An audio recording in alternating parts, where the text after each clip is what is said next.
Welcome to It's All Fine and Dangy, where we talk about community, health, culture, and all of the big and little things that make life good.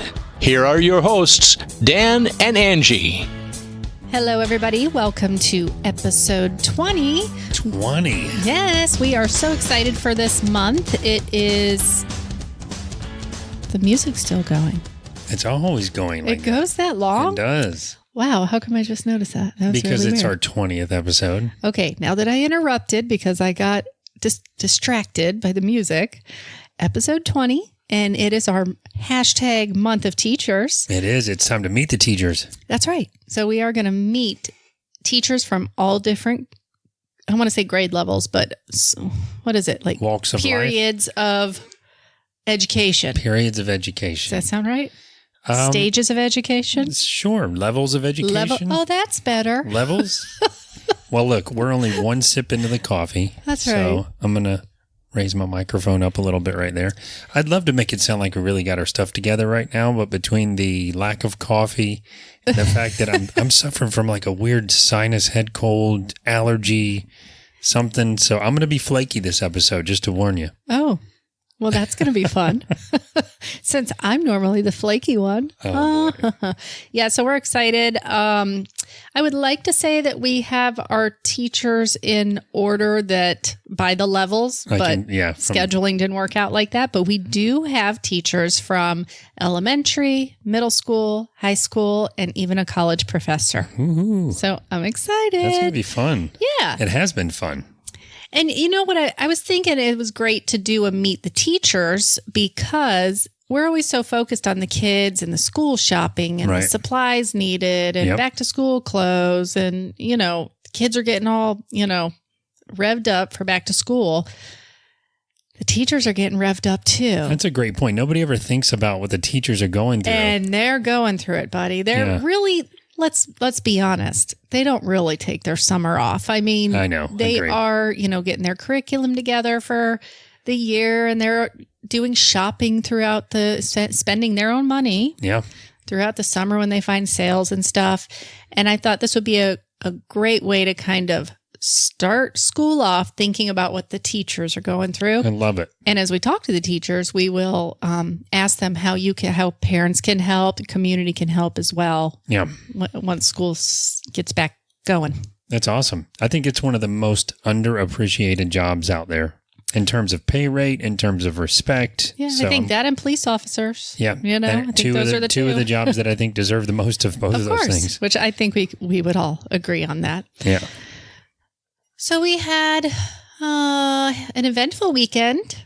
You had some things you did. I had some things I did separate from you. We kind of did our separate stuff this weekend out of necessity. Yeah. So on Sunday, I went and helped out with Bags of Hope because you were doing something. I'll let you tell what you were doing in a minute. I would have loved to have gone to the Bags of Hope thing just for the record.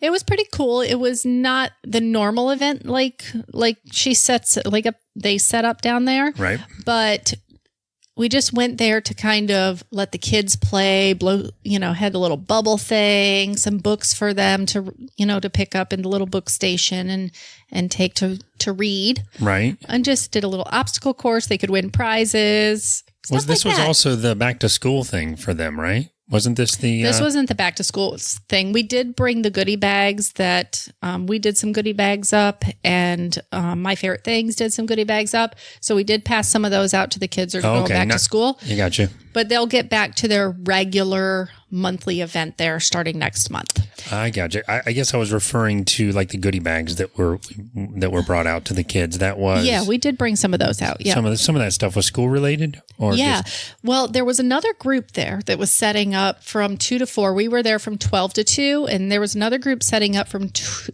to 4. Right. They had a bunch of tents, a bounce house, a bunch of activities for the kids, very a nice. DJ. Oh, nice. I mean, it was really cool.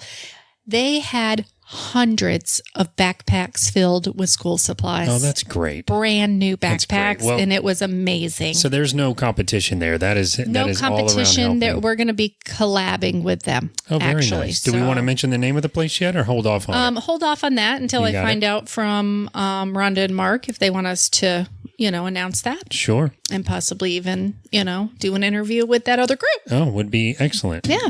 Sounds good. Sorry, made noise. No, it's fine. And then we watched a remake of a movie that I loved, one of my scary movies that I loved when I was little. Oh, me too. Or younger, whenever it came out. I love the original version of that. Yeah. And, sometimes remakes are cool to watch, but you compare them too much, I think. Yeah. We're talking about Pet Sematary. Yeah, Stephen Pet King. Sematary. The original was hard to beat. And, as an artist, I hate to sort of dump all over other artists in a negative way. And someone pointed that out to me recently. Garrick pointed that out when I was like tearing Game of Thrones apart. And he had a really great point.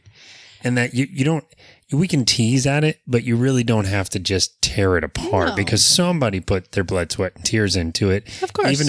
Even if my feeling is it wasn't the writers of the last season of Game of Thrones, but there's a lot of people, actors and the people setting up the sets, and the list goes on and on. Oh, yeah. So I guess it was good. Yeah. It's just, to me, compared to the first one, it wasn't as good. I'm in agreement with you. But that could be the stage I was in my life when I watched it. Maybe I really got scared at that time period in my life. Whatever it may be. It was a totally different spin, totally different ending, totally different spin. And we don't spoil things here. But what didn't you like without spoiling? Is that hard to say? The ending. Mostly the ending? Yeah, I liked it up to a certain point. Yeah. And I was like, oh, yeah, they're kind of taking this someplace different. I do like that they did some different things in there than the original. But yeah, I liked the original ending. Yeah, I did too. It was. And I wonder if I would have liked the movie. Just like you said, I wonder if I hadn't have seen the other one. And I think if you haven't seen the original Pet Sematary, I don't know how well it's aged, or, sometimes movies don't age very well, but we should go back and watch it. We really should. I feel like we watched it a few years ago with Rachel, but to me, and I'm not going to spoil anything, but I might mention some things that are in the trailers to both of them. But to me, the cat in the first one, Church, was really scary. It was like a short-haired cat, and I don't know if the rules were different with animals back then, because this animal, he would like put his ears back and hiss, and you could tell this cat was upset. And I don't know if they did something to the cat in the first one that they weren't allowed to do in the second one, but that could be. Second cat wasn't so mean. A little bit of CGI cat, they're doing what they, and it just wasn't a scary cat. That was part of it. The first one, I remember thinking, I wouldn't be able to sleep with that cat in my house. So it started from there for me. Oh, and I don't know if this will give anything away, but the way they spelled cemetery. Oh, it's like that in both of them.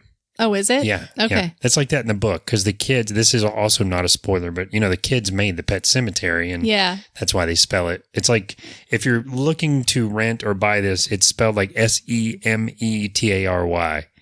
But I still think it's watchable. It wasn't, I think I had higher expectations because of the first one. Those are really hard shoes to fill, though. Yeah.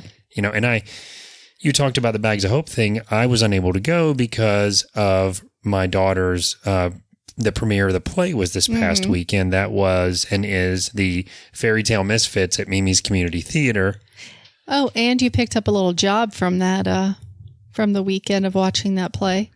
What little job? Your little commercial you did for that. Oh, yeah. So Rachel was so sadly, we went out there Friday and we're ready to do the show Friday night. She'd been up all night with a fever. She tried so hard, but 30 minutes before showtime, she was just about to come apart as far as feeling sick. So Mimi and the team had to pivot. Lorraine had to pivot, and props to the team for being able to bring someone else in. But long story short, Rachel's her premiere acting was on Saturday. She did a great job. The whole cast did a great job. It was really funny. You were there. We were cracking up. But Sunday, when I went back for the show, I recorded a bunch of footage from the show, put it together, put a trailer together.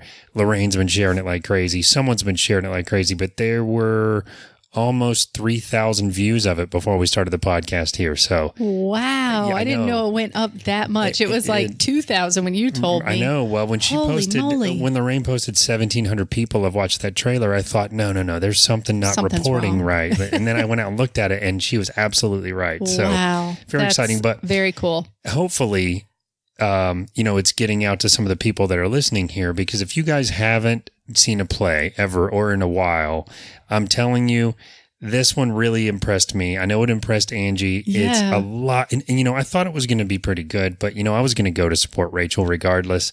I was really impressed at just how funny it is, how well put together, how good the actors do, and comedic timing is arguably one of the hardest things to do. And it is genuinely very funny. So, and I've seen it twice now. Where they had a little hiccup and they went with it. Yeah.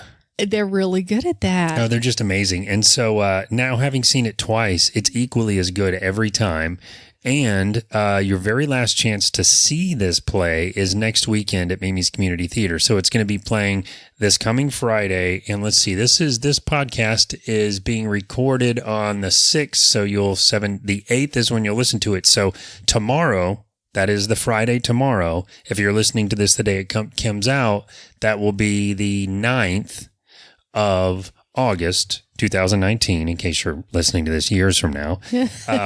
Yeah. But so that Friday night at 8, Saturday night at 8, and then Sunday during the day is a matinee show at 2 p.m.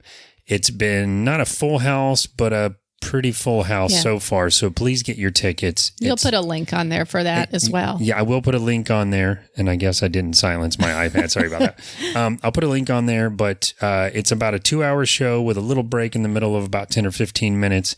Very inexpensive. I think tickets are like $15 And it all goes to a nonprofit. It all does go to her nonprofit. And I just think you'll really enjoy it. The cast are great. You get to meet the whole cast when it's over. You know, as you're walking out the door, they all line up, and really, really fun. Really excited. But the long and the short of it is that's why I had to miss the Bags of Hope event. Yeah. And that was really what I spent my whole weekend doing. I know what else I've been working on. Making the ribbons, the gold ribbons. Oh, that's right. Been a little challenging, not gonna lie, because I'm trying to make them big and look a certain way. Really look, like impactful on the doors of the businesses in the community and even houses. Yep. So I do have my friend Mindy is going to help with that tomorrow because she's creative.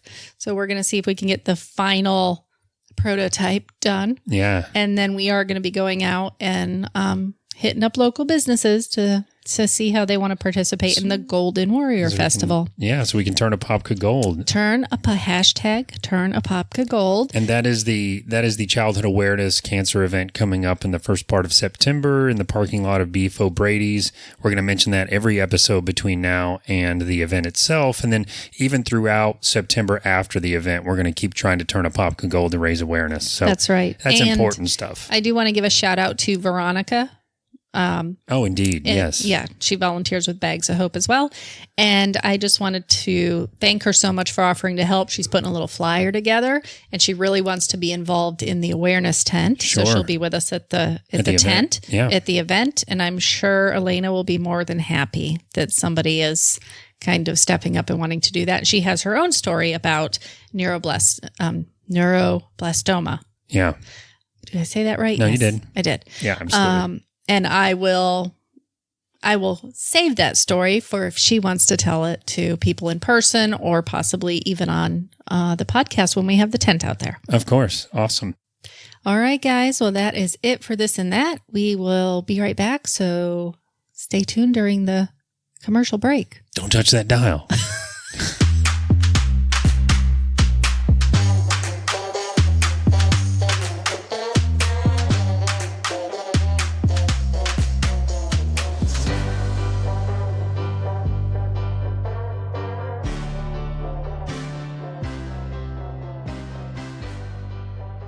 Hey guys, welcome back, and it is time for our community call out. This month is all about education and the craziness of getting back into the flow of going back to school.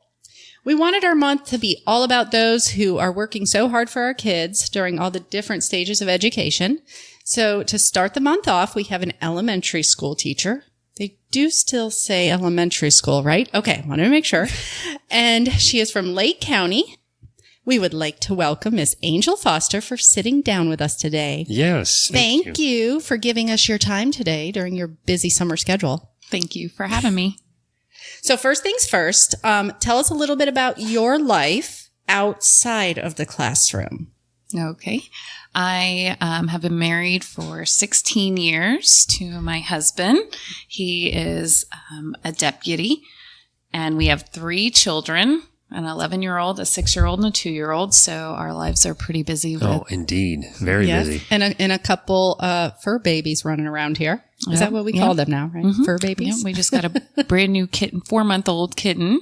Oh. And we have a 9-year-old lab mush dog.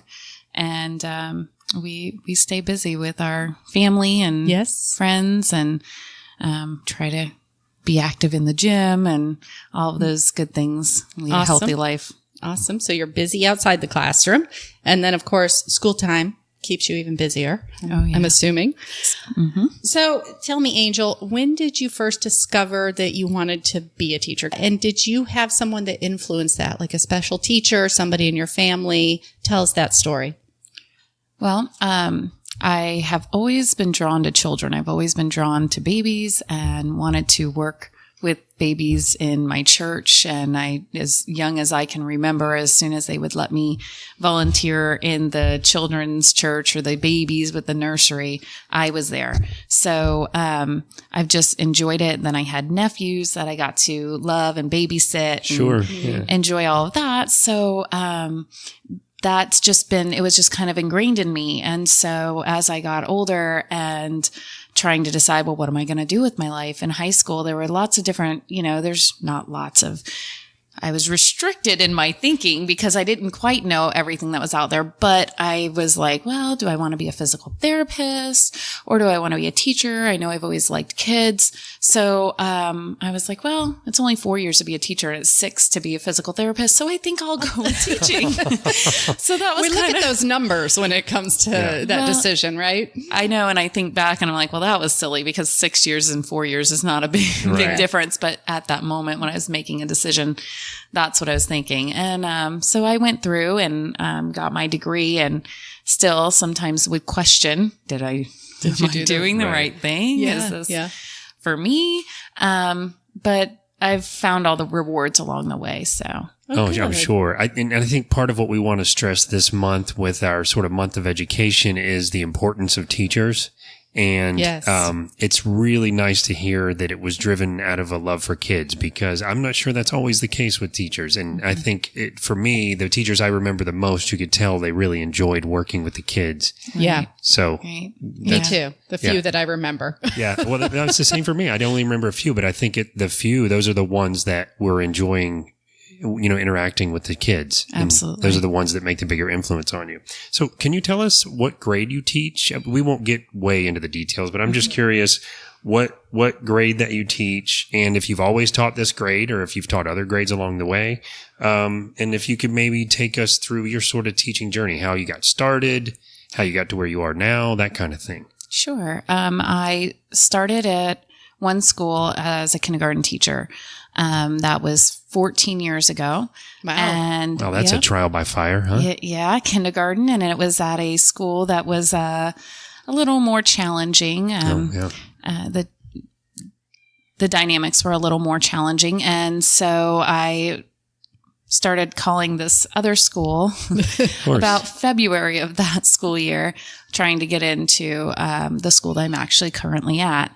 I think I remember that time period. That was a little difficult. Trying as a first-time teacher. And first years are always the hardest, is what everyone will tell you. And that was a hard year. Yeah. Well, it probably also made you wonder, is it like this everywhere? And what have I done? That's what I would think, Yeah. Well, and I think it really taught me an appreciation for teachers that are driven to do those types of schools or those types of the more challenging schools. Because there are different teachers that are really cut out for that. Oh yeah, definitely. There are, and they really want to do it. So we really, after you did that, you tip your hat off to them. Oh, right? Absolutely. I have an appreciation for them. I have an appreciation for the fact that not every school is the same. Not every group of kids is the same. And it gives you just a diverse thinking. So I'm grateful for that year. Sure. After that, I did move to the school I'm currently at.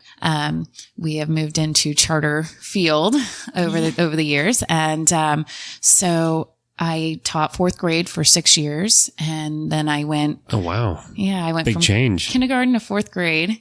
never thought I would like the older kids. Always thought I was geared towards younger kids. Mm-hmm. But I told them, they asked me, they had several openings available when they interviewed me. And they're like, okay, what would you like to, what grade would you like to teach? And I'm like, I'll teach anything here. I'll teach anything for you. Just give me a chance. They're like, okay, well, what would be your top choice if you got to pick? And I said, well, probably second grade. And they said, okay, well, which one would you not want to teach? And I said, probably kindergarten. Oh, that makes sense. That makes sense. So they gave me fourth grade. I had an amazing team.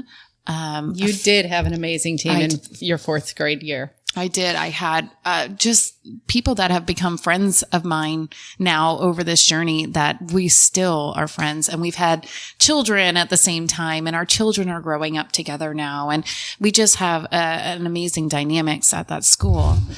When you say amazing team, what do you mean? Like the other teachers? Yeah, the other teachers in the fourth grade team. Oh, very nice. There were 10 of us that year. Oh, I see. Mm-hmm. So you mean like very supportive of kind of helping you learn the rounds and how to teach fourth grade and about the school, all that kind of stuff? Absolutely. Just supportive in the fact that there are different things that I didn't have those opportunities at the other school I was at. And so being able to teach me those little perks, taking me under their wing and taking me out to the store to go shopping and guiding me. Okay, we teach this. This is a good poster to get, or we do this. And so, just kind of really taking me under the wing, under their wing.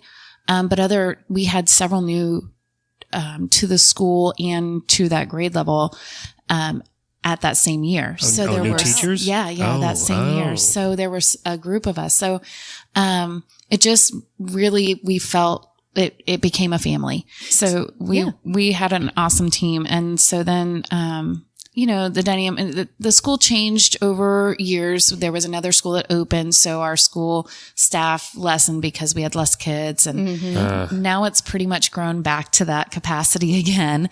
But I moved to second grade after 6 years of fourth grade because I was pregnant with my second child and I needed a change, and I wanted to give something else a shot. So I moved to second grade, and I've been in second grade this will be my 7th year starting. Wow, that's awesome. So you answered the question about how long you've been teaching. Can you explain to us what a charter school is, what the benefits are of that? Sure.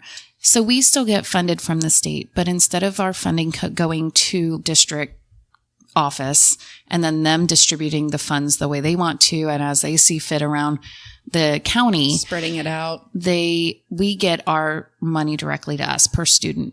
Oh, that's and great. So then we we pay our own electric bill, we pay our own, but they also are able to figure out ways to manipulate our money a little differently than if we were just getting it directly from county. And we have a charter board that oversees all of those decisions with our money and helps to guide. And there are people from our community that are a part of this charter board. Our school, our community, anybody can go to the meetings. So parents that are possibly more involved. That's awesome. That too. Okay. I think I understand better now what charter means. Yeah. And it gives a little bit more of involvement. Maybe the parents get a little more say-so, or, businesses and stuff like that get a little more say-so or input into what the kids are learning or where funds need to kind of be directed to. So that's cool. They do see that. As far as what the kids are learning, we still teach the standards, the public school general thing. The students still take the testing, FSA and things like that we have to give. But we have a little more flexibility. One of the questions I was going to ask you is if you've seen changes sort of in the educational environment that have improved the overall education of the students. I would assume that being a charter school is really the main thing because you guys can allocate your resources specifically where you see fit as it relates to maybe some of the challenges you're having with the kids. Right. We can, we don't have to take the adoption. We adopt, textbooks and things like that for math or reading. We don't have to do what the county is doing. We can get our own curriculum. We can find, like you said, different things. We can find things that are through the internet, if that's a better way to teach the students, however way we see fit. And so we also have flexibility in the way we go about teaching it, to where the county wants everyone to be on the same page, the same day. Everybody needs to be doing. And it's not about milestones. It's about tracking with the county. It's about tracking like a day by day exactly where you are and sort of the lesson plan. Well, we teach the standards. But our administrators trust us to teach the kids everything they need to learn that year. And doesn't that feel good as a teacher, right? Yes. To have that trust given to you that you know what your students need. Right. What I like about the charter school aspect is if you guys feel, if you're, you've got your administrators and your parents and the teachers that are involved to the point to where they feel like it's worth us having to pay for all this extra stuff and do all this extra work to change the way we're teaching the kids. I think that speaks volumes, because, I do too. And I think there's a reason that, charter schools in general have sort of a good reputation, because that's why take on all the extra work. Right. I mean, if it wasn't really going to make a difference. I think you're getting the best teachers. You're getting the best PTA, PTO. You know what I mean? You're getting the best because people are they have to really want to be in it. You have to want to be in it. Yeah.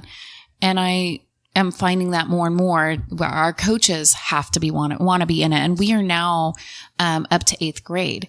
So I forgot that we added 6th, 7th, and 8th. That is awesome. Our first group of 6th graders are now entering 8th grade. So this is our first year with the full this is going to be our first year with the full middle school. Now, that comes with growing pains and changes and all of that comes with getting bigger and going into the field of middle school, which we weren't ever before. But our coaches are out there. We've got track and field. We've got, flag football. We've got a volleyball team. We've got basketball team. Wow. We are, it's really evolved very quickly, but people are jumping in. Our staff is jumping in to make this happen. And it's really kind of a neat thing to watch, especially since my own kids are coming through the school. Yeah. My own daughter is entering 6th grade there. Yeah. And, one of the big things and I've watched all of this as the charter board was agreeing to move forward with this middle school. There were a lot of concerns with, well, what about athletics? What about, because are you going to be able to offer the same things that the middle schools are offering? Right. Mm-hmm. And we didn't know all of the answers and how that was all going to unfold at that time, but they had goals in mind. Yeah. And so just seeing the staff members kind of pick up and starting to coach and starting to do these things. And it really is a team effort, and people that want to be there. Yeah. And so we tend to, just make, I don't know. It's kind of making the best of it, or pulling the talents out of the staff that are already there. Mm-hmm. Oh, you used to be on the football team in high school. You'd make a great coach, you know, or is that used kind to of be thing on volleyball. Oh, you'd be a great coach because you used to be on volleyball. They did ask me, I have been talked to about that, but, and then they actually whoever wanted to be, let's say, the volleyball coach, they actually almost, I don't know if they took applications or they picked, because if there was more than one person or more than two people or whatever they needed for the coaching staff for that, they had to. So I don't know if they did a questionnaire. I'm not real sure, because I didn't, even though I was talked to like, hey, you played volleyball. I told them immediately, like, I can't do it right now. Not while my little one is still the sitter, because I have to pick him up by 4:30 every day. Yeah. Right. Yeah. So I can't commit myself to that yet. But when he gets into school, if they need somebody and I can commit at that point, then that's something I can look into doing. But, cool.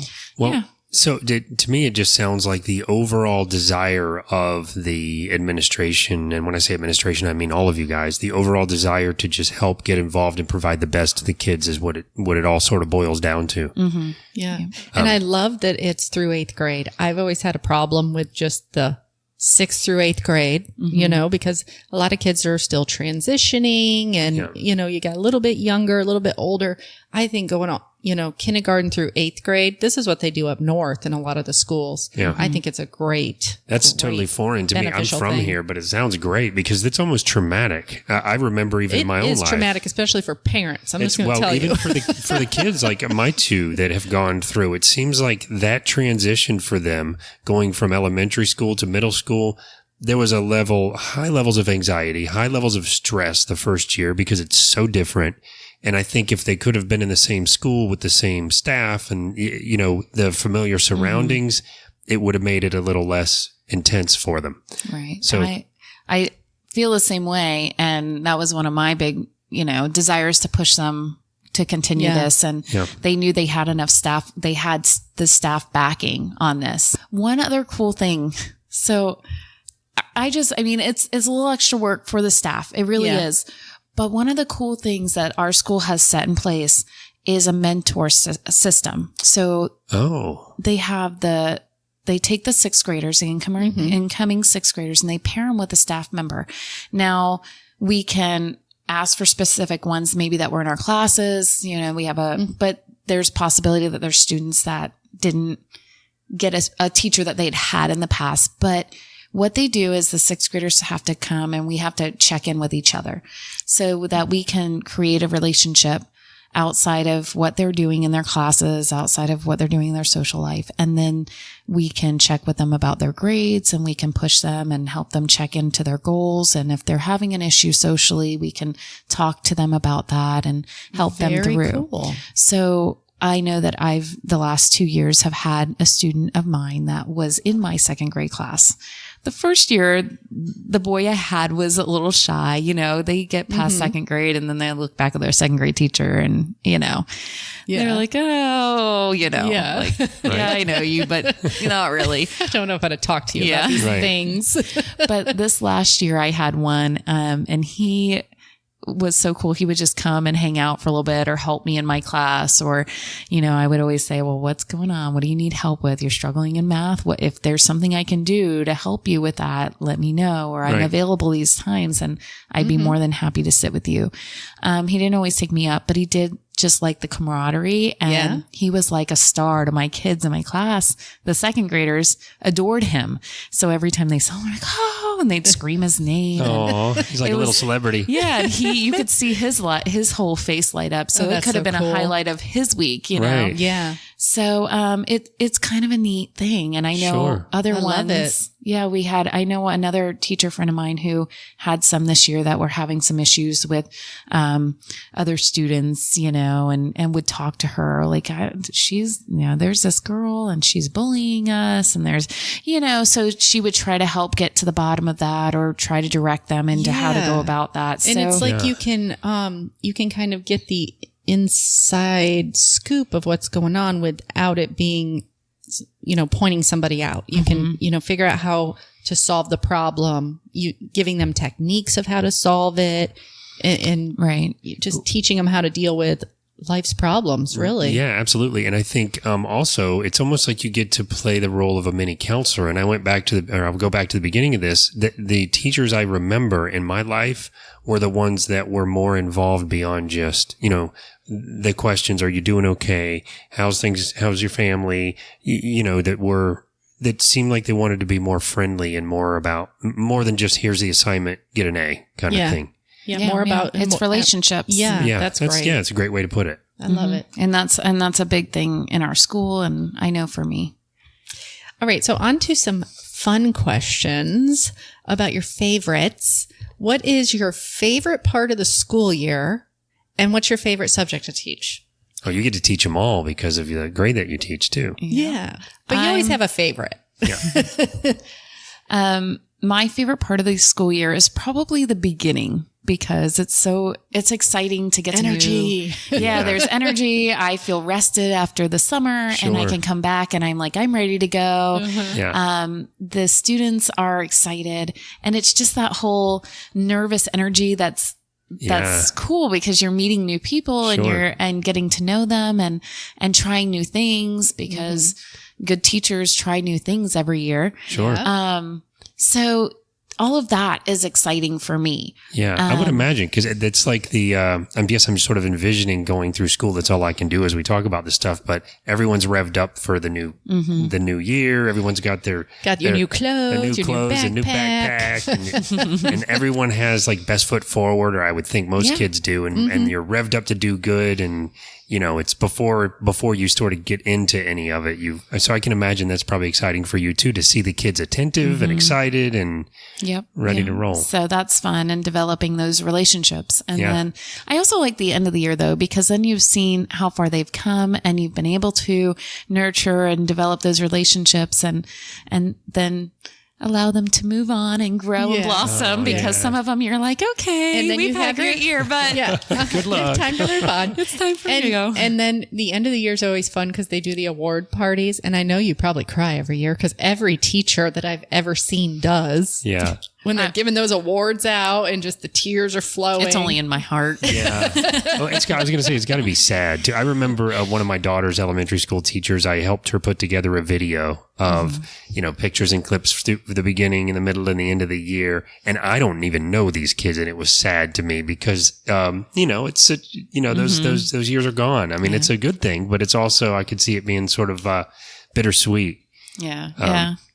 It's fun. It's definitely different emotions, different times. So I enjoy watching them grow and watching them move on. I mean, honestly, I feel like it's different when I taught 4th grade and then they moved on to 5th grade, and then watching them, because our school does this big thing where all the classes come out and line the center of the school. And as the 5th graders walk to their buses to go to their graduation, the last day of school, everybody's cheering. We have posters. We have, oh, wow. So I have pictures of Austin's. It's a big Logan's, deal. Yeah. So, and it's so fun because, it's so funny. You'll see some of the 5th graders just sobbing. But when I taught 4th grade, my kids would come through from the year before. Right. And since it was still kind of fresh, the kids knew and remembered, and it wasn't the same as when I'm so far removed, I feel like, as a 2nd grade teacher from that. Right. So I would jump up and down every kid that I had, and I'd make this big crazy scene like a crazy person, and they would be like, oh geez, or someone would be like, worse than my parent. Yes. I love it. Oh, I had so much fun, but I feel like I can't do that as a 2nd grade teacher because there's such a gap between. It's not the same. I mean, I'll yell for them, but it's not the same. From 2nd to 5th grade. Oh, yeah. Yep. And I wonder sometimes if teachers remember the students better than students remember the teachers, because, you're going through so much as a kid that you that's I know true. For me, I vaguely remember a teacher from that age because so much happens. You remember them because you're watching them grow through the school and stuff. But, right. Well, that's great. Yeah. And what was your favorite subject? I like teaching reading, probably at the younger ages in particular. I love that answer. Yeah. But what's funny is that reading was my least favorite subject in school. Oh, really? It was something I struggled with. So that's, I think, why it's a passion of mine to help them to understand how to read and read for meaning and understand it more than just calling a word. Oh, yeah. So your passion for it is driven by the fact that you don't want them to have the same challenges you had. Right. Yeah. So I personally have read a lot about how electronics and social media have sort of reduced our attention span overall, adults and everyone in society, really everyone globally. Has this been something that you've noticed that's true with students, especially at the younger, I'm just curious about the younger ages like that. Have you noticed sort of a detached attention span as the social media craze has really kicked into full gear? And if so, has it been really bad or? It's definitely changed the way that we structure our day. We try to make sure we have brain breaks where they're getting up and moving. We try to make sure that we overall are doing things in our classroom where it's not all the same thing, straightforward teaching all day. I do a lot of small group time where I'm, rotating the kids through centers so that their brain is having to switch because they do lose interest. They do. I mean, I can sit in front of 4 kids and right in front of me across the table, and I have to get them to focus on what I'm saying to them. They're drifting. Yeah. They're drifting, and it's quick. I mean, we do that as adults, so I can imagine it. Do you think, because some of these things I read, and sometimes this is an emerging science on us understanding how this is affecting our brains and how it's affecting developing brains especially, and we sort of dodged a bullet at our age because we're fully developed in our brains by the time all this stuff really broke. But I think about this even in my teenage kids, and, more especially with kids the ages that you're teaching. Do you feel like this inability to focus is driven by the constant sort of, social media, electronic devices, things in your face, instant gratification kind of stuff that kids get from that?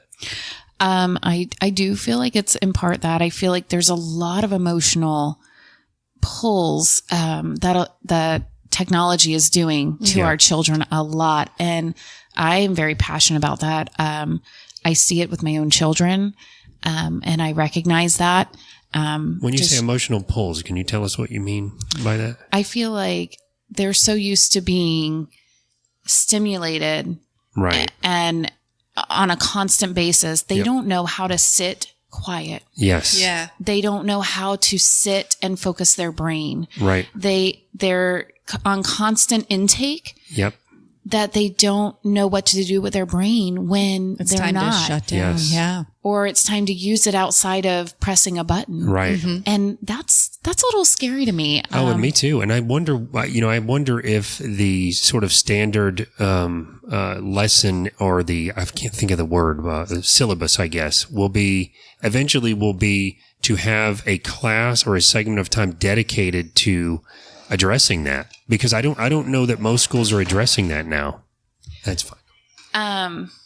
You know what I mean? As far as I don't know if we know how to address it, because other than, like you're saying, I love that idea when you talk about changing centers or moving the type of learning or keeping them up and moving around and stuff. I think about my job, and I sit behind a computer every day and have for 25 years. And that sounds amazing. I feel like I could think, because I would get up and just move in order to think. Maybe that's part of the training we do. Yeah. I definitely feel like that's necessary. Yeah. Getting them to move, getting them to sit quiet and just be calm. I started doing, we have something called Go Noodle, not we, but the internet does. Yeah. And it's free for teachers to sign up. And there's lots of videos and of like songs, and there's yoga. There's different categories. There's yoga. There's cool. Kids Bop songs. There's Zumba. Oh, nice. There's I love it. There are lots of different ones. Some more educational, some just fun. Right. And we'll take a brain break. So there's a yoga one on there that is for focus. Or maybe it's called Focus. I'm trying to remember. Right. And I found it last year. And what it is it kind of has them put up their leg on their foot on one leg, kind of like a yoga pose, right? Sure. Very cool. And there's a big dot in the center of the screen. And they'll tell them, focus on the green dot. And then there'll be other dots, smaller ones, start to move around the screen. And it tells them, if you start looking at the other dots, you're going to lose your balance. So in order to stay balanced, you have to stay focused on the green dot. So the whole rest of the year, I played it a few more times throughout the year, but mostly I would tell the kids, where's your green dot? Who's your green dot? And I explained to them. Oh, wow. And I explained to them that your green dot is whatever you're supposed to be focused on. Right. So if you're supposed to be watching me and listening, your brain should be completely wrapped in what that green dot is, which is me and what I'm teaching you.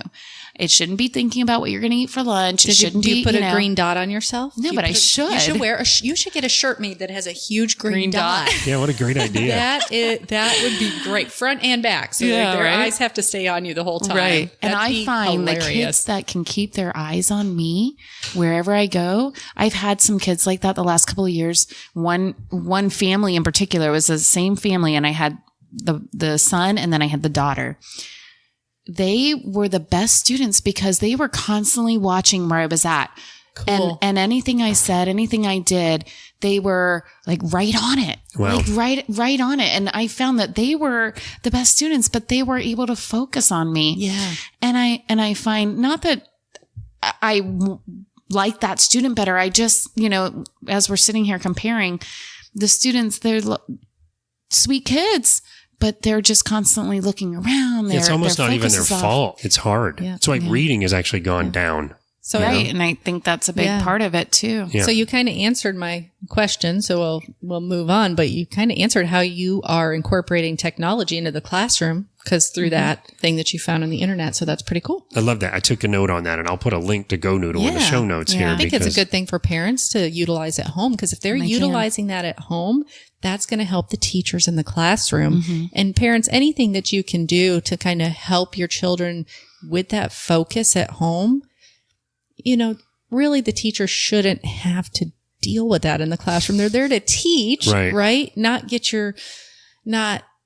spend half the year teaching your kid how to focus. So what can you do at home to help your teachers to give more quality teaching in the classroom? And that's kind of what made me think of that question before we met, because, I don't want to judge, and I certainly allowed my kids to have screens, when they were maybe 5 or 6, but I was, not to say I did it any better, but I had my own device and I would interact with them through it, like little Nintendo DS devices, but it wasn't the same as now where everyone's in isolation on their screen. And it just made me wonder if that is, if that's driving up the problems that are causing this sort of attention span. I think it causes that problem with adults now. And there's a lot of emerging science behind how it's actually rewiring our brains. Right. Unfortunately. Well, there's also the other component of socialization, them understanding what's acceptable, what's not in dealing with their friends and dealing with classmates or whoever. And understanding that, you're going to have conflicts and that's okay. Yes. But this is how we have to work through it. Because it's handled differently in the social media world than it is person to person. And kids are not learning those boundaries. Have you noticed trends in what kids want to be when they grow up? When we were kids, it was, I want to be a firefighter. I want to be a doctor. Is it still kind of like that at those younger ages, or are there obscure positions that kids want to be now? At second grade level, there's still a lot of, I want to be a teacher. I want to be, that sort of thing. But now you hear more and more, I want to be a YouTuber. Oh, of course. Me too.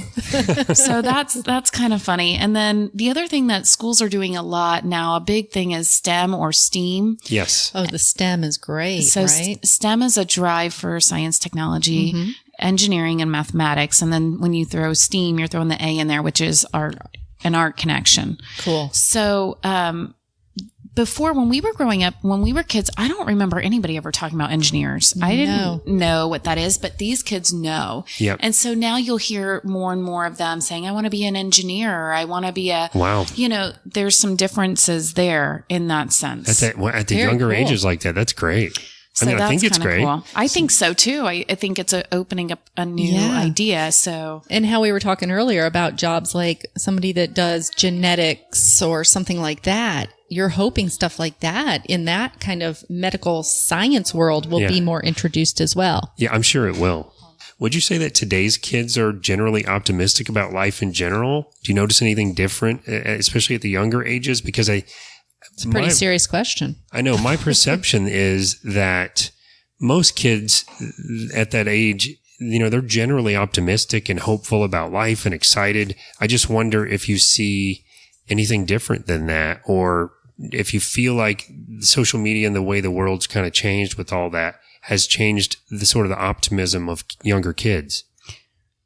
Well, in second grade, most of the time, you don't have them on social media so much, but you do have their parents. Yes. Or older siblings. Right. So yeah, generally I feel like second graders are still very optimistic about life. They want to have fun. They want to please their teacher. They want to. That's good news. Yeah. They want to, they want the fun things in life. They want to have a good time. And, we do that. I do know that with the effects of parents on social media, it can affect children in the fact that if parents are so involved in their social media or status. Their status. They're not making time for the kids. Is that where you're going with it? Yeah, they're kind of maybe the kids are observing this about the parent. Well, I got to take a better picture. That wasn't a good enough one. And I know that's been a conversation. Negative things like, oh, I look fat in that picture. Yeah. Oh, my hair's bad. You know, and then they're going to start. The children are going to start internalizing these things. Self-perception. Yes. And that's been a conversation that I've had in the midst of a couple of moms in particular, where we've caught ourselves doing something. They're like, we shouldn't be doing this. Yeah. We shouldn't say these things in front of our girls, you know? Yeah. Right. So, but if you're not paying attention to those things. Yeah. You know, well, and just being absorbed in yourself as a parent, I have seen it too many times. Yeah. And I was not guilty of this in the past because this was not part of, this wasn't really around that much, or I wasn't involved in social media and stuff when my kids were growing up. But I see it time and time and again. A kid is screaming or begging for their parents' attention, and I'm sorry, parents, the attention was not towards the child at all. And I understand our child, sometimes you have to ignore them, right? Like we do have to do that, but it's because they're consumed. Also, I think social media or electronics. To sort of jump on that too, it's also just, I guess, it's refreshing for me to hear you say that in second grade, they're still optimistic and such, because you do see, and again, not judging, but you do see screens handed to little tiny kids to keep them busy.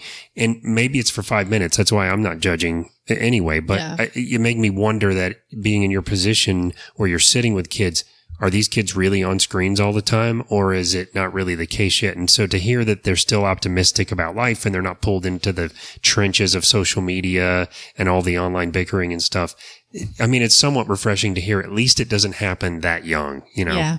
I know they play games and things like that on screens, and I'll hear them talk about Fortnite or of course, Minecraft and I also know that there are times that they are researching. Like I had a student in particular that was ended up being gifted, and I know he would learn so much just watching videos. And yes, that's the upside to all of the internet stuff. If it's using for the good stuff, right? But I also know that some of these same children also struggle with simple tasks, such as keeping organized or being able to remember that, when I come in the door, I need to put my folder in this basket. Same thing every day, but they don't remember. And then you have to tell them. Yeah. Where's your brain they're at? But they're so smart at the same time. So I don't know if that is just that particular, couple of those children, or if it's something that the internet is feeding. That the technology is making there probably worse. hasn't been enough research in that area. So I'm sure not. One more question about this kind of stuff and we'll move on. But obviously this is part of my interest. But as we talk about social media, and I think it's changed for us as adults, things like religion and politics, everyone talks about and argues about, and things that we either used to just agree to disagree and be friends still, or we didn't talk about. There were times when, like back in my parents' time, you didn't tell people who you voted for. It was personal and private. Religion is very similar for some people.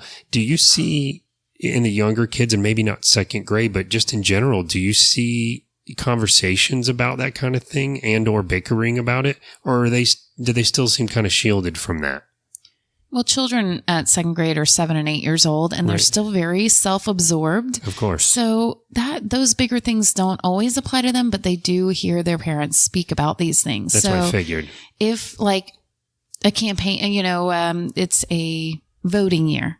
Right. And, I tend to take those years in particular and we'll talk about voting and do a mock voting and, all of that kind of thing. That's great. Yeah. Just, it's a fun. Because they really don't know what it is. So you're incorporating it in your curriculum. So that's kind of cool. Right. And it's part of our standards and all of that too. So sometimes you'll hear a student, this president or that president or, this and that. And, or it's their parents' words coming out of their mouth. It's their parents' words coming out of their mouth. And how do you remain neutral during that time? Because you have an opinion. How are you remaining neutral and teaching them to respect other people's opinions? We read a lot of a lot of different books that are fiction or whatever, and that can teach those lessons. So we're doing that all year long and valuing other people's opinions. And, it's funny that you said about that we can disagree and still be friends. And that's something that I know personally for me, that is important. Yeah. I want them to know that it's okay to disagree. Yeah. Yeah. Something adults are forgetting these days. Yeah. It's okay to disagree. We can still be friends. Yeah. And you're not going to agree on everything. You're going to have different opinions, and that's what makes everyone unique. Sure. And that's okay. So just teaching them those lessons, there's lots of just picture books and things that we read that teach all kinds of amazing lessons and have awesome themes. And we do a lot of that in the younger grades in particular, because we can learn so much. Even simple as, Dr. Seuss books, there's a lot of lessons and morals that he teaches through those. Really sure. is. Well, I think adults could probably profit, myself included, in some cases from reading books From that very kind of simple remind books. you, remind you of things like that. To piggyback off those two questions, what are you doing personally to influence your students and their parents in a positive way? I do a lot of positive encouragement, just using words that will boost them. In the morning, when they come in, we greet with a hug or handshake or a high five as my students come in. And I try to do as much as I can to build that relationship, because I know that's what's important. And really, like I said from the beginning, the whole reason I'm doing this is for the kids and for their well-being overall. And I want them to look back in second grade and remember that Kids in the background. That's the life, baby. Yeah. I want them to remember second grade, and because you don't remember every little thing that your teacher did. You're not going to remember what they put on the walls or what but you're going to remember how they made you feel. You remember the relationship. And I want them to have a positive feeling, a feeling of, oh yeah, I remember that. And that was a great year. And I want them to remember that. So developing that classroom community, developing those relationships, and encouraging them. I send them a card, a postcard or a little note in the mail within the first few weeks of school, telling them how happy I am that they are there, and telling them something. I try to personal. Parents probably love that too. And so I mail that home within the first couple of weeks or first month of school, and then they get so excited. They're like, I got your letter in the mail. There's something about mail still. That it's just to you. It's not to a group. It's just your, that's great. I love and that. I handwrite them all. And so that's been fun. That's been something I've been doing for a while. And I enjoy that. Just writing them notes on their work, on their graded assignments. And get a little sticker or something is always nice. A sticker, but even just more specific, like, I know you worked hard to study for this test. It shows, or, just more specific praise. I think that's fundamental at this age. We talk about, even as adults, doing something to help someone or to give someone a positive spin on the day. And it sounds so cheesy sometimes, but even at our age, if someone bought your lunch in front of you or held the door or grabbed a bag for you or something, even at our age, it's, it kind of puts a positive spin on your day. So at those really highly developmental ages, I think things like you said, how you start the day with a high five or a hug or something cool. I think things like that sort of set the stage for your mindset for the day. Right. And I love that you do the kind of positive thing when they're coming in, because you have kids. You know that getting children ready in the morning can be the most hectic, stressful time of the day. Yes. So a lot of times those kids are coming in all disheveled because mom was yelling, get ready, and now they had a positive thing coming in, and it resets them for the day. Yeah, and props to you for being able to go through that yourself in your own house and show up and still be like, hey, what's up? Instead of all grumbling yourself because you've gone through the nightmare of... you got 3 of them to get ready in the morning.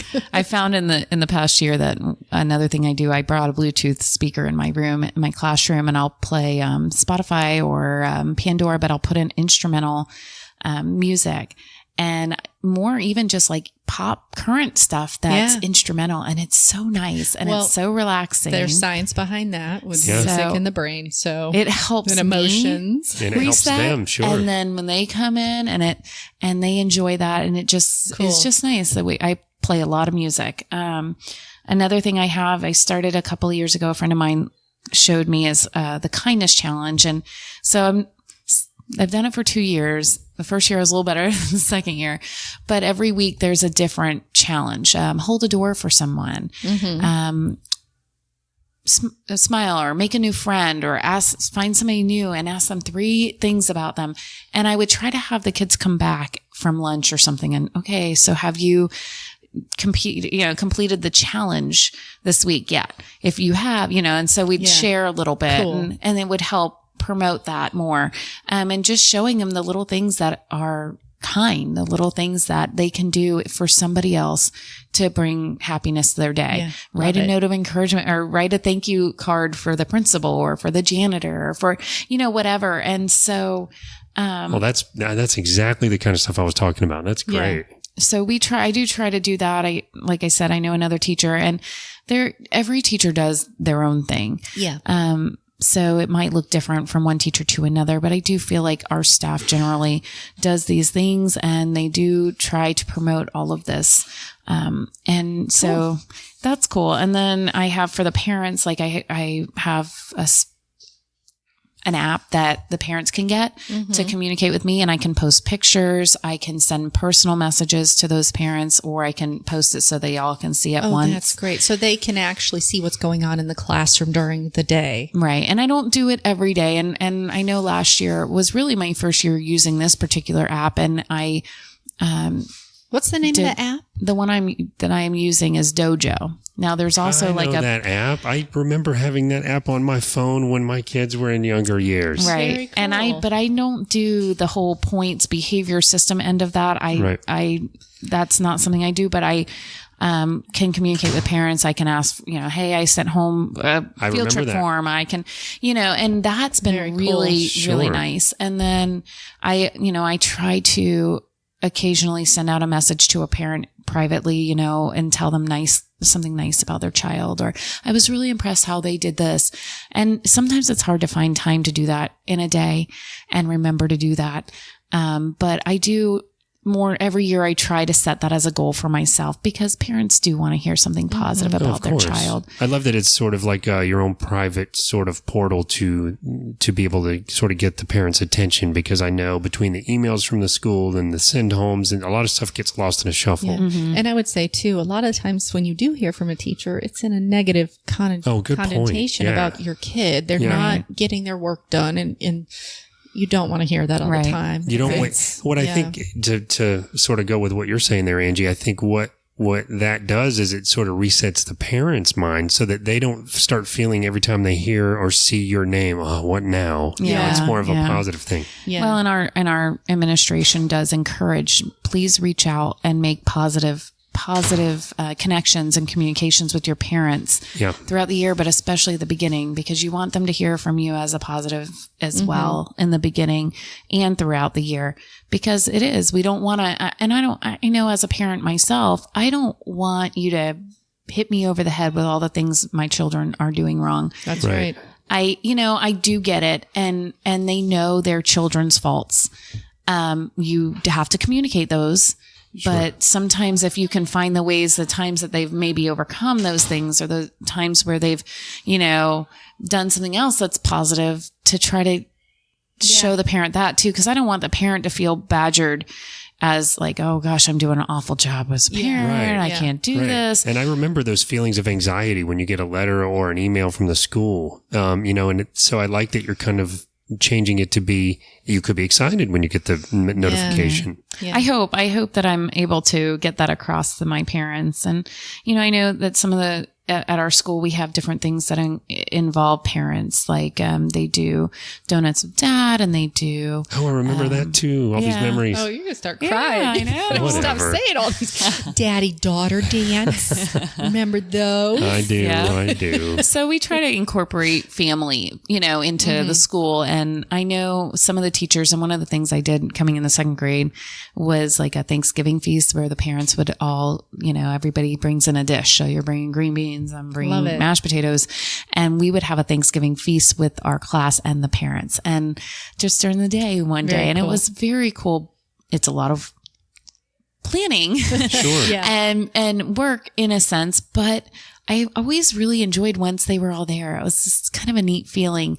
I haven't done it the last couple of years because of just the logistics of dates and whatnot. Because I also try to keep in mind that a lot of parents are working. Yeah. And if they people are traveling, things like that. If they're taking time off work for family picnic day that the school put on, and a week later I'm throwing this bash in my classroom. They're probably not going to come. Well, or it's going to be hard for them. They're going to feel guilty. And I know that parent guilt. I don't want to put that on anybody. Of course. I try to be mindful of what I'm doing. I do a muffins for mom, and I remember the kids. That too. Yeah. I remember the handouts that came home. Yeah. Yep. Wow.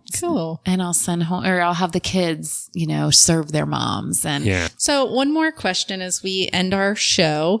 Our podcast really focuses on how we can get more involved in our community, help more people out. Are there any organizations or community events that you're involved in that you want to mention?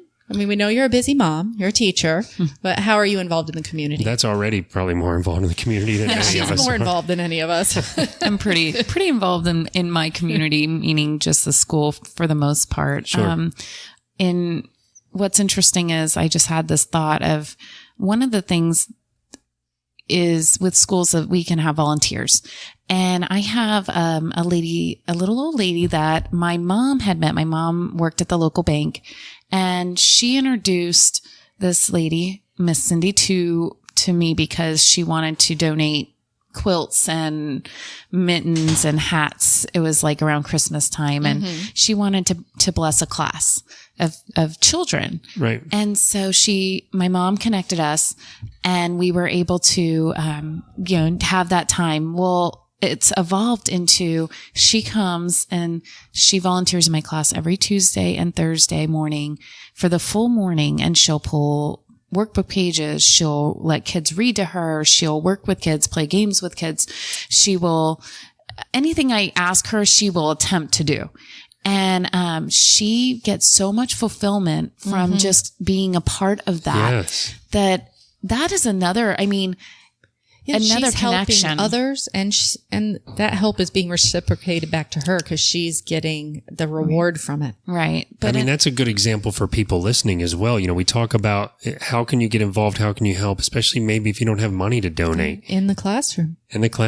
And the help's always needed there, I'm sure. Right. And there are lots of different ways that we could use help, but I'm a mom and I'm a teacher. My children go to the school that I'm working at, and we do a lot of after school events with the school. I take my kids, but I also will help, or I'll, donate in any way I can.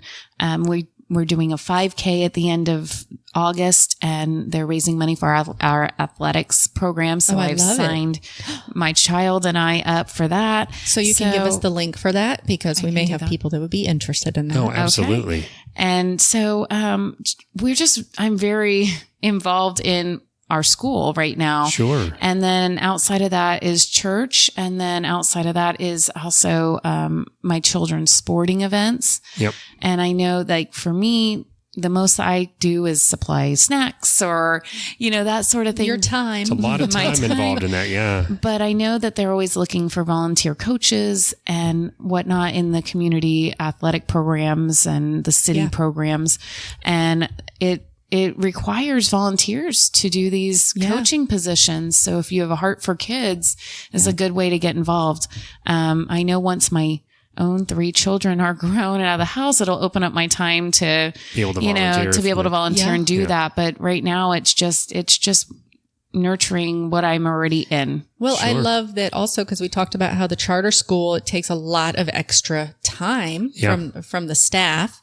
And that's where your time is going. So that is being part of the community. Sure. And it becomes almost like a part of your, I know this is your full-time job, but part of it is almost a passion project too, because of the charter thing. Yeah, so. It really is. Well, and it could be a passion thing at any level for any teacher. Yeah. It just depends on how much they're able and willing and want to. Well, that's a good point. That's a very good point. I suppose just being a teacher anywhere at all is kind of partially a passion project. You would have to be to want to get involved in that to begin with. Yep. Well, thank you so much for taking the time to sit down and talk with us. During your busy summer. Yes. And busy day. Kids running around. I'm sure we'll hear them in the background. That's part of a teacher's. That's a mom teacher. How do I want to say that? Teacher mom. Teacher mom's summer. That's part of the experience and ambiance of. That's right. Of this life. That's right. It is. Well, thank you. Thank you. Have a great rest of your day. you do the same. Yes. Have a great rest of the day. And hang tight, guys. We'll be right back after this break.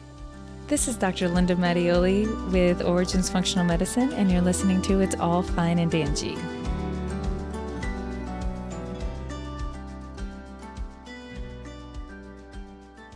Hey guys, welcome back. And before I get into the information station phase of the show, I wanted to once again thank Angel Foster for doing the interview with us. We had a lot of fun interviewing her, and I don't know about you, Angie, but I learned quite a bit. I did, and it was fun interviewing her at her house because the kids were home. I know. And they're running around, shutting doors. The true life of a teacher over summer. Indeed. And we'll find out the true editing skills of Dan, whether or not you noticed that, because I haven't gone back. At the time of our recording here, I haven't gone back and done the editing and preparing for posting the podcast. But there was a lot of music in the background, kids asking for stuff in the middle of it. I love it.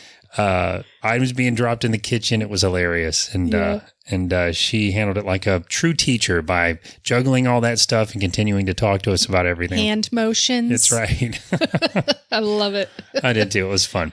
But one of the things she mentioned was the STEM program, and she also mentioned the STEAM program. So I looked that up because I was curious as to what that was all about.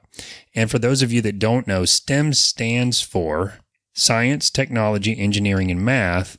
And STEAM is really just that, with art jammed in between engineering and math. So, of course, I had to look up STEAM. Of course. And even though STEAM includes STEM, I guess, some of the articles I'd read said there's a little bit of,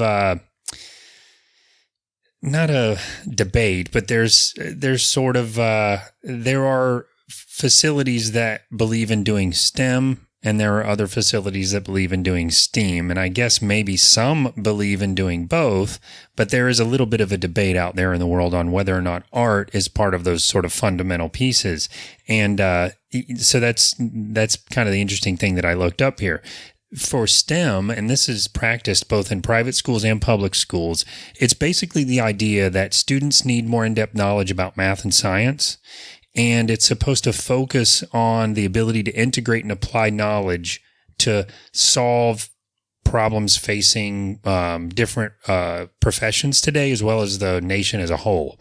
And so that's sort of the approach has been that children who study this sort of within the STEM program, they should be developing a variety of skills that revolve around things like critical thinking and problem solving and innovation and communication and collaboration and all these other Asians. And it's neat. And of course, I'm interested in it, but there's that sort of creative part of it that is where the A comes in, the art side of it. And I think that's important with the jobs that are coming out in the future. I do too. I mean, of course we do, I think, but it's an interesting thing because there is some philosophy around just keeping it as the science and math and engineering side, and that the art side is not a requirement for some of these jobs. But sort of skipping around the debate, the whole context of this is motivating and engaging kids about working in the real world. Yeah. And students are supposed to sort of apply their mathematics and science content, and the methods that the teachers are using are supposed to be inquiry-based and student-centered. There's a lot of terms like that thrown around. But the long and the short of it is that the kids get involved in sort of engineering type challenges, and they use a sort of design process to figure out the engineering process or engineering challenge. And it, focuses on critical thinking, like I said, innovation, like I said, teamwork is another piece of it. But the art side, at least as it's explained in these, I keep saying facilities, but in the program of STEAM that uses because they're in public schools, right? Like public and private, yeah. Because because your nephew is in that, and they have where the kids, I guess you have to qualify for it. I would think you have to have certain test scores, or, there's got to be some kind of aptitude test or something they do for it. I'm not sure. That part I'm not sure of. So as it relates to STEAM and considering where that falls into play for the schools that are using the STEAM side versus the STEM side, or maybe in addition to, it's things like design, things like computer graphics or creating logos, what they refer to as stylized or industrial design. There's sort of a technical or persuasive writing, as they call it. So if you're writing a technical manual, Yeah. It's still a technically driven role, but you have to have, there's some creativity in being able to do the writing, even for technical writing. Yeah. And then there's things like creative planning, like brainstorming solutions, and even engineers. And I have worked with engineers for 25 years. You don't really think of engineers as a creative group, but they absolutely are. That's what engineering means. They have to overcome obstacles every time they do a job or design a job. There are different obstacles that weren't there before, and they have to get creative within that engineering framework on how they're going to overcome the obstacles. Well, I was thinking also, like engineering, don't people that design and build roller coasters? Yeah. There's creativity in that. Oh, absolutely. Or different aspects, of things like that, theme parks, and, a lot of people don't think about engineering when it comes to that, but that is. Well, that is so that. Ironically, and this is a little off topic, but I think it falls in a bit. But ironically, because the firm I work for actually does theme parks, that's where there's an absolute marriage of true artists and engineers. Because when they build like a land, and I don't want to get into some of the projects we've done, but when they build like a land, the artists sketch all this out. They work with the architects, they get it all sketched out without any inkling for how you're going to get things in there, like air conditioning and water and they're just looking at the cool stuff. But engineers have to come in, and I was actually on the design side way back when we did a project that was very much artsy, not a straight line on the site, and the engineers had to figure out. It took a lot of creativity to figure out how we're going to get that sprinkler head up in that thing that's shaped like an alien or whatever it is. Yeah. So that's a pretty good example of how that ties in. Cool. Anyway, I found the whole thing to be interesting, and it's whenever I hear about programs like this, the STEAM or the STEM, it's exciting to me to read the sort of measures that the educational side of all of this with our kids, the sort of the measures, is that the right word? The measures they'll go to, I wanted to say. Yeah, the links. There we go. The links they'll go to. It's interesting the links that they'll go to make learning about this stuff actually work, because you can't just write this on a board or hand out a paper. There's a certain amount of interaction, a certain amount of structure that has to be built around teaching this way. And I'm sure this is a very hands-on program Absolutely as well. Is. Yeah. I mean, that's what I would view it as. And I'm just curious how many schools are, incorporating this into their curriculum now. I would be curious about that too. And that's probably something I should have looked up. Yeah, we'll look it up anyway and just see, because that's a really cool program. Now, if they would have had this when you were younger, do you think you would have? Oh, undoubtedly. And I don't know that they didn't. I don't know when this was born. Yeah, it seems like it's a newer thing to me, unless it was in schools. Maybe it was in more private schools or, bigger cities or something. Yeah, I don't know. Bigger cities or something. Sounds very interesting, though. Yeah, it really does. Well, of course, my side of this is going to be health related. We all know that. So I was thinking, we talked a little bit about distractions that kids have during the interview, and does Angel find that kids are, distracted because of electronics and stuff like that? And I was just thinking, health-wise, a lot of kids aren't eating properly, and it's probably most. Yeah. And it's really no fault of the parent. We're on the go, right? Eat some cereal before school, whatever. Like, let's just get you out the door. It's always such a struggle in the morning. Sure. Especially I remember. with elementary age kids. They're picky eaters. I know remember, yeah. Oh, yeah. Or they just, they don't want to get up. They don't want to they want to wear their underwear to school, whatever. Whatever drama it may be in the morning, it's hard getting them out the door. But I think for parents to help teachers, because they're with our kids all day long. Sure. We aren't, when it comes to school season. To help the teachers, how can we get our kids started on the right foot right when they walk in the classroom door? Well, that's by feeding them properly. It'll help them concentrate better, focus, just to learn better all around. Indeed. I think the trick is, and maybe this is where you're going, is how do you have something, lost my voice. How do you have something that, I remember when mine were little, it was a matter of time divided by food. Yeah. You know what I mean? It was like, Oh, yeah. This has to be quick for me to make, or you have to be able to make it even when they're little. So some of the best kind of brain foods that we can feed our kids are omega-3 fatty acids. I won't get into all the details of them. Right. But I'll go over some of the different ones that we could incorporate in the morning to make it easy and fast and get out the door, and we'll be sending them to school well equipped to concentrate. And antioxidants are another thing. Talk about that. Right. And then healthy fats, which your omega-3s are too. But 3 things. Right. 3 of my favorites are going to be berries, especially blueberries. Right. Call them the brain food. Avocados, healthy fat, keeps you full. Also helps with your brain health, keeps your brain healthy, keeps your blood flowing, go on and on and on. Right. And omega-3 fatty acids. Now, usually you find those in like fish. Yeah, kids aren't going to be eating fish in the morning. But we can include things like flaxseed and walnuts into their diet somehow. Right. And that'll help start them off really great for the day. Sure. And the way we can get all these things into them in the morning is through a smoothie. Kids love smoothies. Oh, that's a great idea. So I was thinking I could maybe post a recipe for that. Oh, in the show notes. Yeah, in the show notes. Great idea. Yeah, so I would love to throw like an avocado. You throw some greens in there because they're never going to know. Because once you put the blueberry in there or the strawberry in there, it turns it pink or blue. They never know the greens are in there. You just don't let them watch you making it, parents. Okay, this is the key. And then we throw some flaxseed. I like ground flaxseed because it's already kind of activated the oils in there, or walnuts in there. And you throw some almond milk, whatever. Well, it sounds great.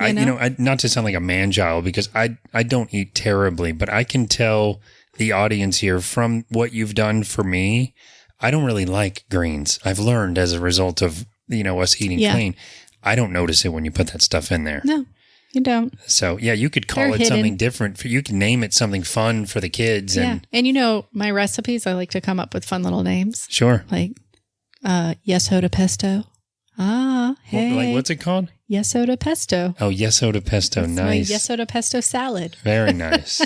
So, but, not only helps them to focus, to concentrate more, omegas help their memory. Right. Even as we get older, we need these in our lives. I need more. Yeah. It actually helps your mood as well. So that bad mood that they're in the morning because they got to wake up early and get ready, this can kind of help level that out. So you could almost name this the "You're not old enough yet for a coffee" smoothie. Almost. And then, and these also have healthy carbohydrates and fiber in them. So it helps them keep full throughout the day so they're not going to be hungry or have that sugar crash. Yeah.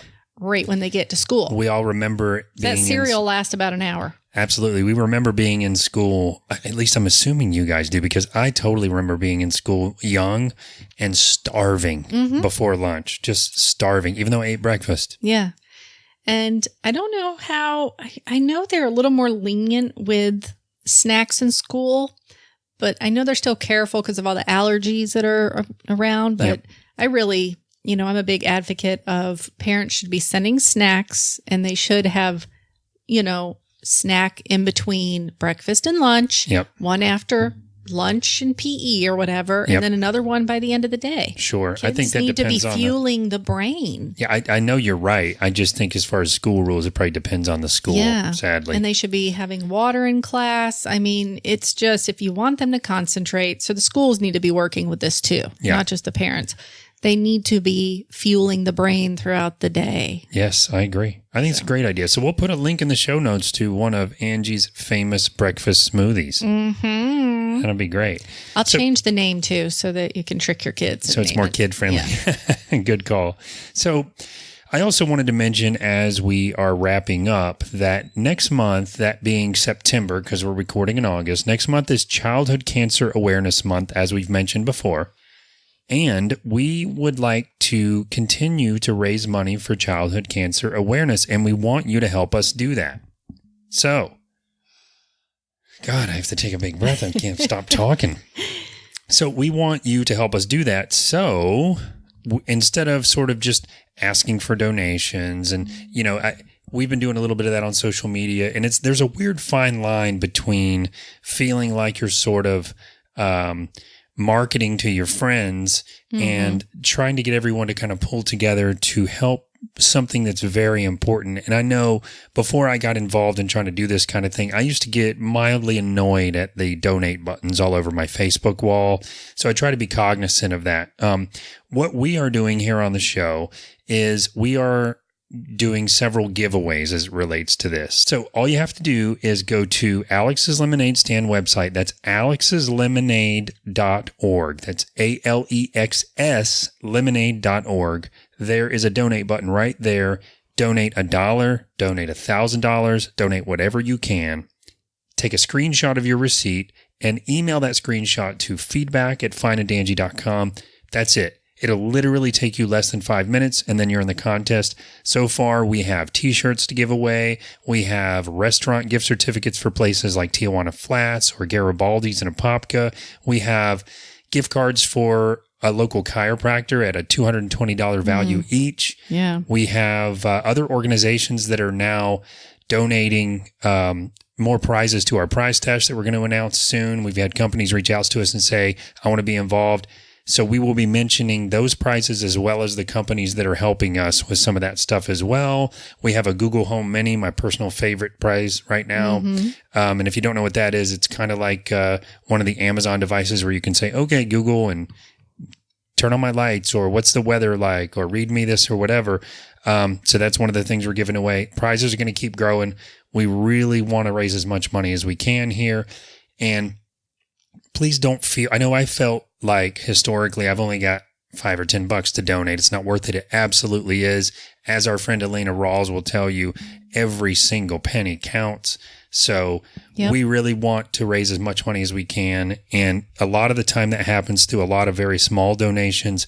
Right now, your chances of winning a prize are very high, and we'd like to see more and more people donating. So again, alexslemonade.org. Donate, take a screenshot, send it to feedback@fineandangie.com, and you're immediately entered. At the end of the month in September, we're going to be doing a drawing live on Facebook, and we're going to give away all those prizes. Yeah, and do a little reading when you're on that website so that you can see where your donation is actually going, what your donation is going towards. Great point. And we talked about that in, I think, our second or third episode ever, but there's a lot of websites out there on our website. If you go to the information station and you go back to, I think, our second or third episode, there's a lot of links in there that will tell you how to validate whether or not the charity or organization that you're looking to donate to is really going to be applying that money, because you do want to check that kind of thing. There's a lot of scams out there. There's also a lot of would-be organizations that will copy the name of another organization, which is why it's very important to go to alexslemonade.org. There could be other sites out there calling themselves Alex's Lemonade Stand. And I think normally when it is a true nonprofit, it will be .org, I believe is what that could be the case normally try to do. Not always, I don't think, but normally I think that's what they try to do. I think so too, but we do want to hear from you. Yeah, guys. So give us a call, 407-490-3899. We would love to play your message on the air if you want us to. So if you leave us a message, just let us know. It's okay. Yeah, we would love that. And to be honest, we have gotten very few voice messages. I know people don't want to leave a voice message, but we want to hear your voice. They really do. It would be cool. And remember, feedback at Fine and Dangie if you want to send an email instead. But we always want to hear what you're thinking, any issues in your community that you think we should maybe focus on, questions, suggestions, or just to say hello. That's right. And remember our hashtag for this month. We're trying to get that trending. So hashtag Month of Teachers. There's very few of those. There is very few. This is the first hashtag we found that's really not used much. So maybe post a story of your favorite teacher or your kid's favorite teacher, or, just something about a teacher who's made some kind of impact on your life or the life of your loved ones, maybe. And then also, don't forget all social media, Fine and Dangie. We're easy to find. We are. And if you have not done it yet, subscribe and like us. That's right. And write a review if you want. We've seen a few more come trickling in, and we're very thankful for those. And yes. And one more time I want to mention, this will be the last time I get a chance to mention this, that Fairy Tale Misfits at Mimi's Community Theater in Mount Verde. That's Mimi's Community Theater in Mount Verde. That's playing Friday night at 8 p.m., Saturday and Sunday. Friday night at 8 p.m., Saturday night at 8 p.m., Sunday at 2 in the matinee, 2 p.m. Last weekend to see it. Really funny show. Yes. We'll put a link in the description for how you can buy tickets there. All right. I think that's it. That is it. And don't forget, at the end of the day, it's all fine and dandy. I'm hot.